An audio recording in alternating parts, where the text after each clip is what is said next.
పరిస్థితులన్నీ మనకు అనుకూలంగా ఉంటే మనం చాలా బలమైన వ్యక్తులమే. కానీ పరిస్థితులు ఎదురు తిరిగితే, తలకిందులైతే అప్పటి వరకు బలంగా కనిపించిన వ్యక్తులు చాలా బలహీనంగా కనిపిస్తూ ఉంటారు. ప్రస్తుతం నరేంద్ర మోదీ గారి నాయకత్వంలోని బీజేపీ పరిస్థితి కూడా ఆ విధంగానే ఉంది.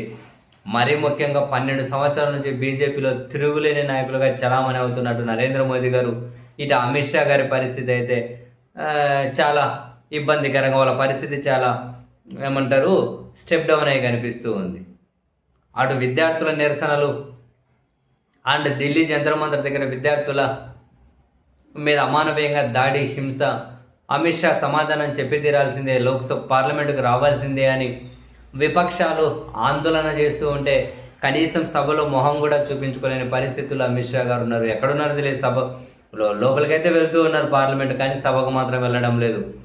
ఒక్క ఆయన వచ్చి మొహం చూపించమనండి, ఆయన వచ్చి సభలో సమాధానం చెప్పమనండి అని 3 వారాల నుంచి సభలు వాయిదా పడుతూనే పోతూ ఉన్నాయి. అండ్ ఇప్పటి వరకు దేశంలో తిరుగులేని బలమైన నాయకుడిగా అనిపించిన మోదీ గారు వాళ్ళ క్యాబినెట్ మంత్రితో రాజీనామా చేయించుకొని విద్యార్థులు యువతతోటి ఏమంటారు రాజీకి రావాల్సి వచ్చింది. చివరికి తాను కూడా ఇన్స్టాగ్రామ్లో రీల్స్ చేయాల్సుకోవాల్సిన పరిస్థితి వచ్చింది. అంతేనా? ఆ పార్టీ జాతీయ అధ్యక్షుడు రాజీనామా చేసిన చోట, ఇప్పటి వరకు బీజేపీ ఒక్కసారి కూడా ఓడిపోని చోట బీహార్లో ప్రశాంత్ కిషోర్ చేతిలో ఓడిపోవాల్సి వచ్చింది.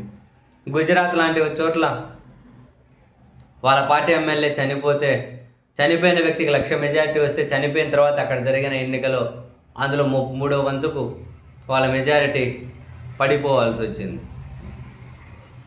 ఎక్కడా కూడా పాజిటివ్ సంకేతాలు అయితే కనిపించడం లేదు. అండ్ దీనికి తోడు అయోధ్య రామ మందిరం విరాళాలు, బీజేపీని అభిమానించే వాళ్ళ దగ్గర నుంచి కూడా తీవ్ర విమర్శలు ఏ స్థాయిలో అంటే, ఈరోజు దాదాపు 1000 మందికి పైగా దేశంలోని ముఖ్యమైన సాధువులు, మతాచార్యులు ప్రధాని నరేంద్ర మోదీ గారి ఇంటికి ర్యాలీ చేసి ఆయన ఇంటికి వెళ్ళారు. ర్యాలీగా చాలా కీలక పరిణామం.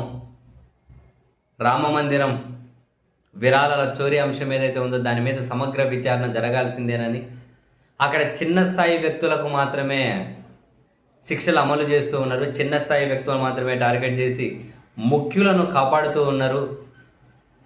దీని వెనక పెద్ద తలకాయలు లేకుండా ఇంత పెద్ద తతంగం జరగదు. సో ఆ ముఖ్యులను ఎవరో కాపాడుతూ ఉన్నారు. దీని మీద సమగ్ర విచారణ జరగాల్సిందే అని చెప్పి ఏకంగా సాధువులు, మతాచార్యులు ప్రధాని నరేంద్ర మోదీ గారి ఇంటికి ర్యాలీ చేపట్టారు. ఈ 12 ఏళ్లలో ఎప్పుడు వీళ్ళకి ఇటువంటి పరిస్థితులు రాలేదు. వాళ్ళు చేసిన ప్రతి పనిని సమర్థించుకుంటూ వచ్చిన వాళ్ళ అనుకూలమైన వ్యక్తులు, వాళ్ళ మద్దతుదారులు కూడా ఈరోజు మోదీ గారి మీద, అమిత్ షా గారి మీద, కేంద్ర ప్రభుత్వం మీద వ్యతిరేకంగా గలమెత్తుతూ ఉన్నారు, విమర్శలు గుప్పిస్తూ ఉన్నారు, ర్యాలీలు చేస్తూ ఉన్నారు.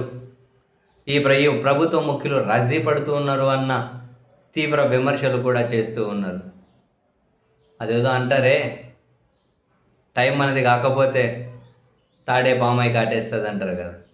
సో ఇప్పుడు బీజేపీ పరిస్థితి కూడా మనకు తిరుగులేదు, మనం ఏం చేసినా చెల్లుబాటు అవుతుంది అని భావించిన వాళ్ళకు కాలం ఎప్పుడూ ఒకేలా ఉండదు. ప్రజాస్వామ్యం చాలా బలీయమైనది. ఇప్పుడు బీజేపీ ముఖ్యులకు, అటు మోదీ గారికి, ఇటు అమిత్ షా గారికి అటు ధైర్యంగా సభకి వెళ్ళలేరు, ఇలా ధైర్యంగా కొన్నింటి మీద విచారణ కోరలేరు, కొన్నింటి మీద సమాధానం చెప్పలేరు. చాలా దారుణమైన పరిస్థితులు వాళ్ళకి ఇప్పుడైతే.